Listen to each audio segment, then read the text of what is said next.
My parents sold my car to fund my sister's vacation while I saved for college. So I moved out and cut them off completely. I'm a 19-year-old guy who's always been the responsible one in my family. The quiet son who worked weekends and saved every rupee for college, while other kids spent their evenings gaming or hanging out. I was counting coins, tracking expenses, and reminding myself that sacrifice now meant freedom later. I could still smell the faint gasoline on my hands the day I bought my car. A second-hand sedan I paid for entirely from my own sweat and overtime shifts. It wasn't just a vehicle. It was my lifeline between home classes and the small job that kept my college dream alive. My parents would smile and say, "You're so mature for your age." But their eyes always softened when my younger sister walked into the room. "She's just our baby," my mom would laugh. Brushing off my sister's demands for new shoes or another night out, when I asked for help with textbooks or fuel, my dad would sigh and say, "You're strong. You can handle it." On the surface, I nodded, pretending that didn't sting.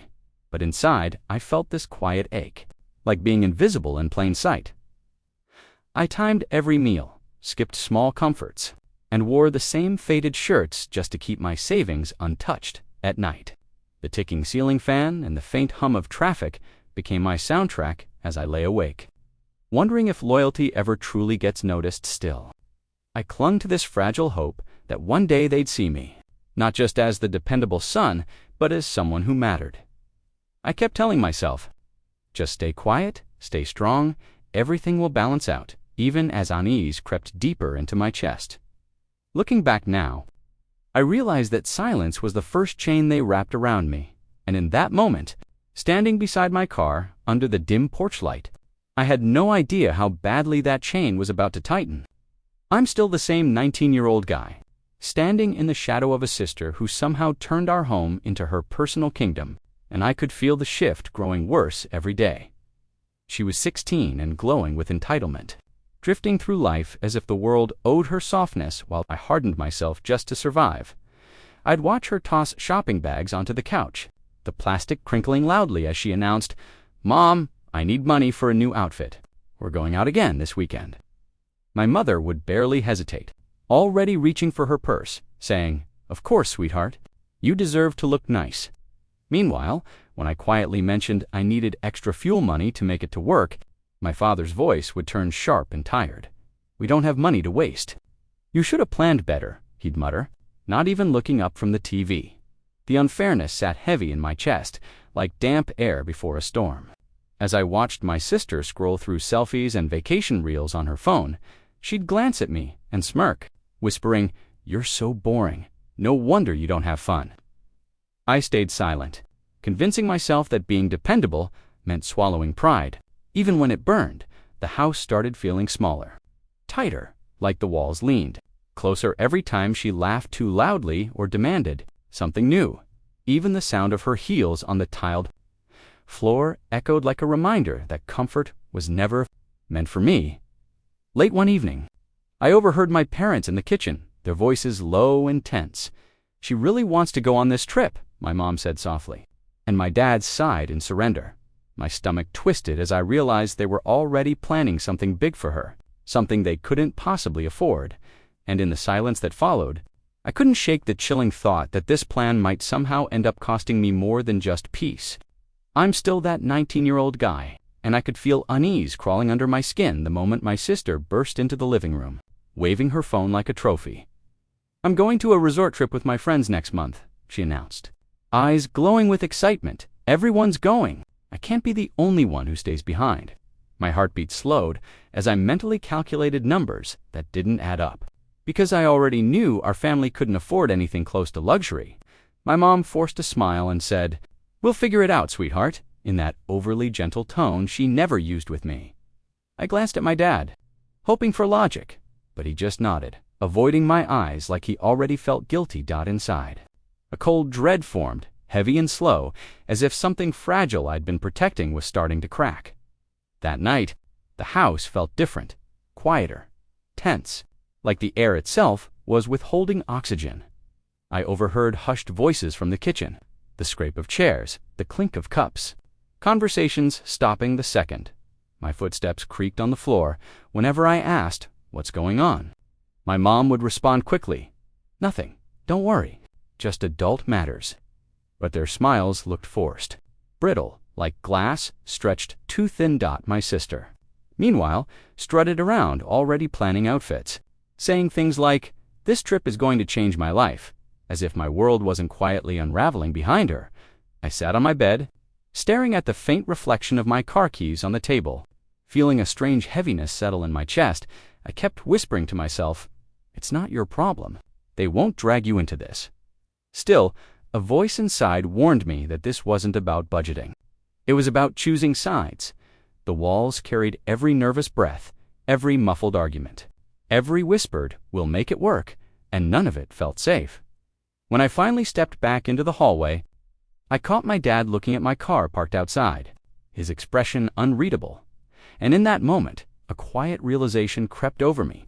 Whatever sacrifice they were preparing, it wasn't going to be theirs. I'm still that 19-year-old guy. And I remember the exact moment my chest went hollow, like someone had scooped the air straight out of me. I stepped onto the porch that afternoon, the sun hot against my face, the familiar scent of dust and exhaust filling the street. And my eyes immediately searched for my car. The spot where it should have been sat empty, silent, like a missing tooth in a crooked smile. For a few seconds, I honestly thought it had been stolen, my heart thudding hard as I spun around and shouted, "Where's my car?" My mom appeared in the doorway, her expression oddly calm, almost rehearsed. "We had to make a difficult decision," she said softly. Folding her arms as if that made it gentler, my dad joined her, avoiding my eyes, and muttered, "We sold it. Your sister needed the money for her trip." The words barely made sense at first, like a foreign language crashing into my ears. "You sold my car," I whispered, feeling heat rise behind my eyes. "The one I paid for. The one I need for work and college." My sister walked past me, earbuds in, glowing with excitement, saying, "It's just a car. Relax. You can get another one." Something inside me cracked, sharp and quiet. "That car was my independence," I choked out, my voice trembling. "You had no right." My mother sighed dramatically. "Don't be so dramatic. Family sacrifices for family. Sacrifices." The word tasted bitter, like rust on my tongue. I stood there, the gravel biting into the soles of my shoes, the warm air suddenly feeling suffocating and heavy. My father shifted uncomfortably and said, "You're strong. You'll manage. Your sister only gets this chance once." I looked at my sister's smug smile, the spark in her eyes, and felt something dark twist in my chest. They weren't sorry. They weren't ashamed. They were convinced I should just swallow it. I turned back to the empty driveway, memorizing that cruel gap where my car used to be, realizing how easily my effort had been erased.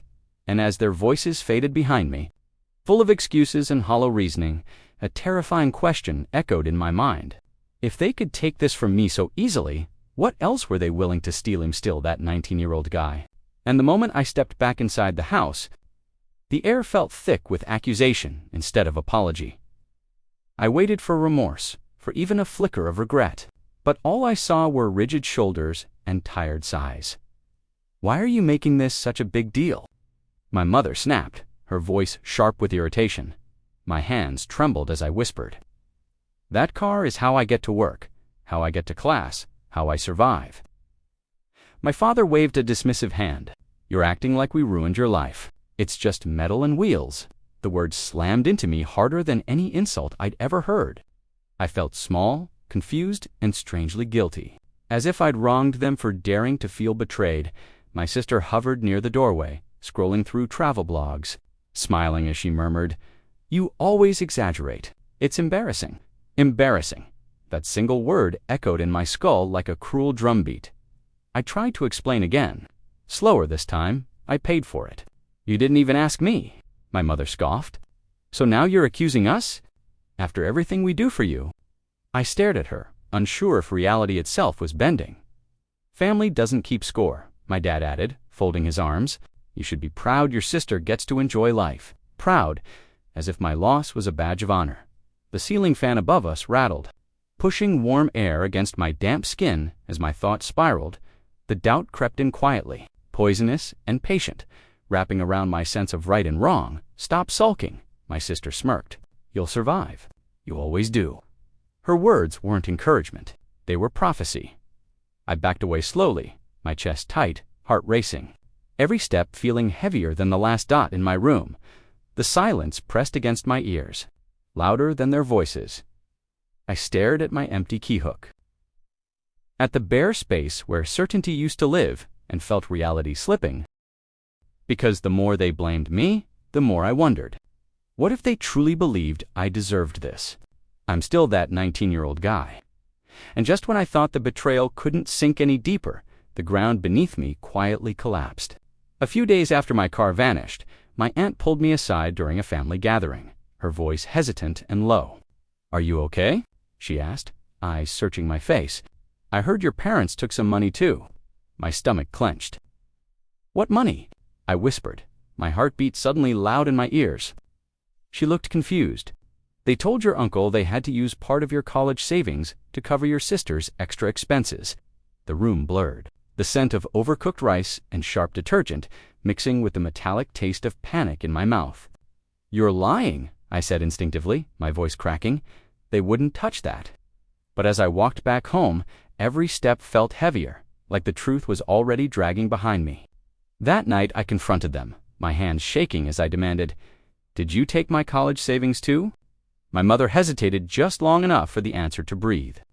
"We did what we had to," she muttered, not meeting my eyes. My father sighed. "Her trip ran over budget. Things happen. We'll figure yours out later." Like my future was a casual afterthought. I felt something cold bloom in my chest, a realization so sharp it almost hurt to breathe. "You didn't just sell my car," I said slowly.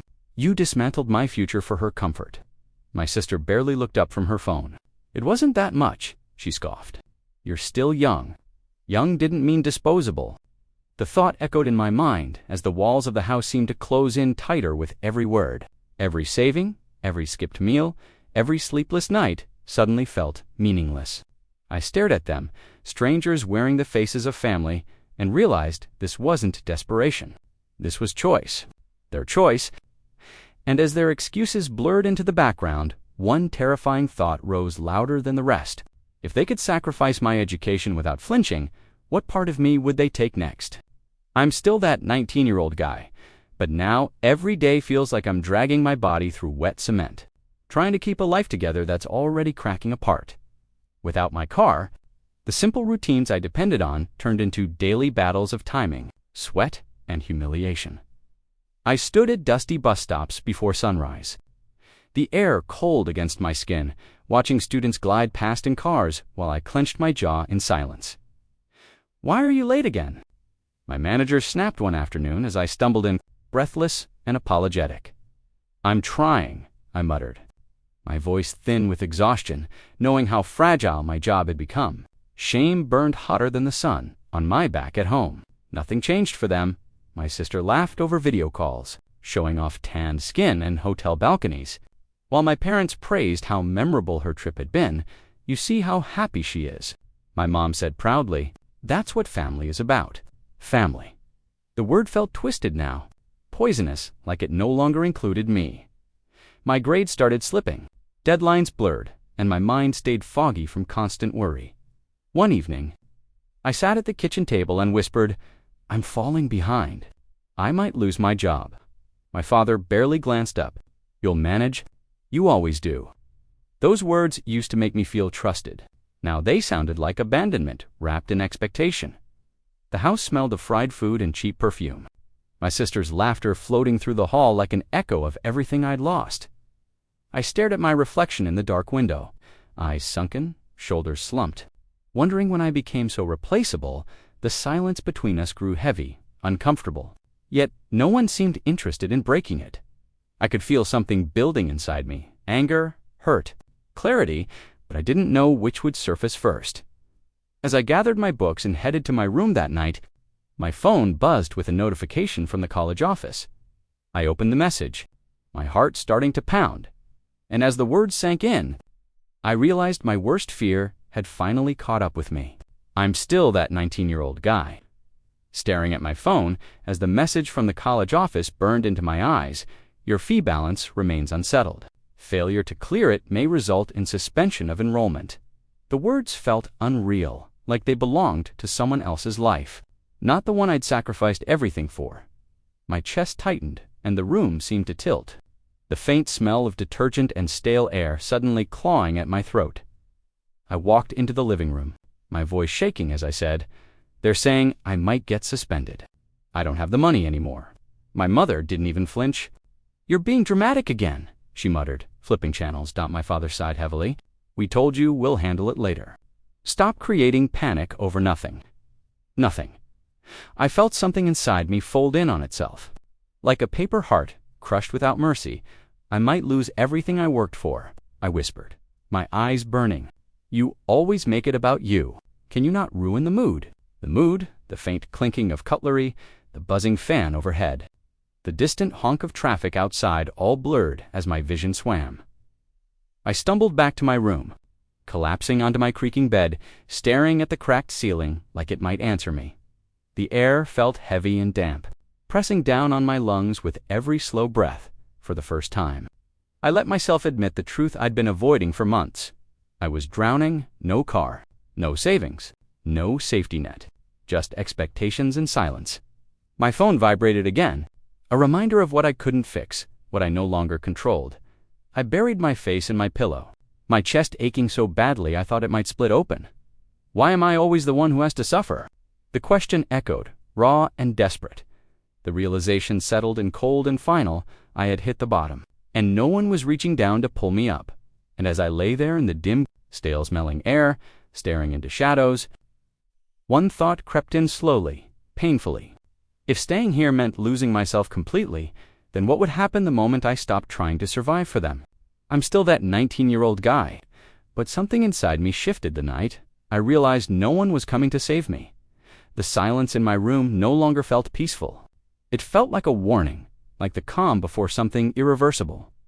I stared at my cracked phone screen and whispered to myself, "If I stay here, they'll keep taking until there's nothing left." My chest felt tight. But beneath the fear was a strange clarity I'd never known before. The next morning, I moved through the house like a ghost. Listening to the familiar creak of the floor and the faint hum of the fridge, my mother glanced at me and said casually, "You look tired. You should rest more," as if exhaustion wasn't carved into my bones. I almost laughed at the irony, the way concern only appeared when it cost them nothing. In my head, 50 thoughts raced at once: rent, food, transport, survival, but for the first time. Those thoughts weren't about pleasing them, they were about escaping. I began searching for shared rooms, cheap rentals, anything that meant distance from this suffocating roof. My fingers trembled as I filled out forms during my lunch break, the smell of grease and sweat clinging to my uniform. A coworker noticed and asked softly, "You okay, man?" I swallowed and nodded. Yeah, just trying to find a way out. Saying it out loud felt dangerous and powerful at the same time. Back home, my sister bragged about new photos from her trip, her laughter sharp and careless. Echoing down the hallway, I watched her, then my parents, and felt an unfamiliar calm settle behind my ribs. They had already chosen their side. Now it was my turn. I began quietly gathering my essentials documents, anything I could carry without raising suspicion. My heart pounded every time a door creaked or footsteps approached, because as steady as my resolve felt, a terrifying question lingered in the back of my mind. What would happen when they finally realized I wasn't going to stay and suffer in silence anymore? I'm still that 19-year-old guy, standing in the middle of the living room while the hum of the ceiling fan rattled. Above us, like nervous breathing, my hands were tight fists at my sides, every heartbeat loud enough to drown out the TV my parents refused to pause. "We need to talk," I said, my voice steady despite the storm tearing through my chest. My mother looked annoyed. "Now can't this wait?" "No," I snapped, finally meeting their eyes. "It can't."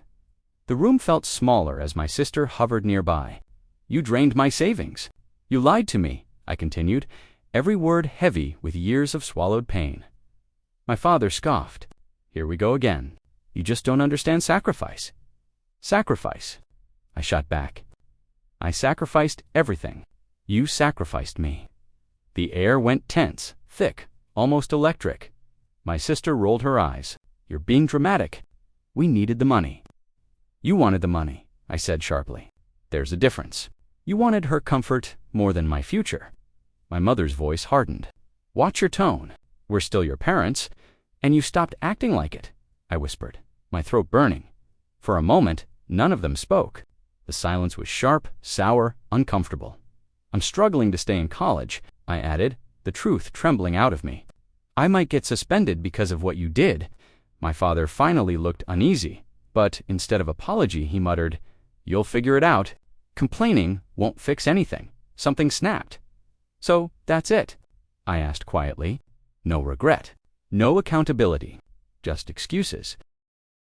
My sister scoffed again. "You've always been too sensitive." The word hit harder than a slap. I stared at all three of them, faces so familiar yet impossibly distant, and realized the truth with painful clarity. They weren't going to understand. And as their dismissive expressions burned into my memory, a calm but dangerous thought settled inside me. If they felt this comfortable breaking me, how would they react when they realized I was finally done letting them? I'm still that 19-year-old guy, standing in my dimly lit room as the evening air pressed through the half-open window. Carrying the faint scent of dust and hot asphalt, my fingers trembled while I folded the last of my clothes into a worn backpack. Every movement feeling slow and strangely unreal outside. My sister's laughter echoed down the hallway, sharp and careless, as if nothing in the world had shifted. "You think you can just storm off?" my mother called out, stepping into my doorway with tired eyes. "I'm not storming off," I said quietly, my voice numb. "I'm leaving so I can breathe again." My father appeared behind her, arms crossed. "You're really going to abandon your family over something so small?" Small. The word clawed through me, but I didn't let it shake my resolve. "This wasn't small," I replied, zipping my bag shut. "You broke me, and then you blamed me for feeling it."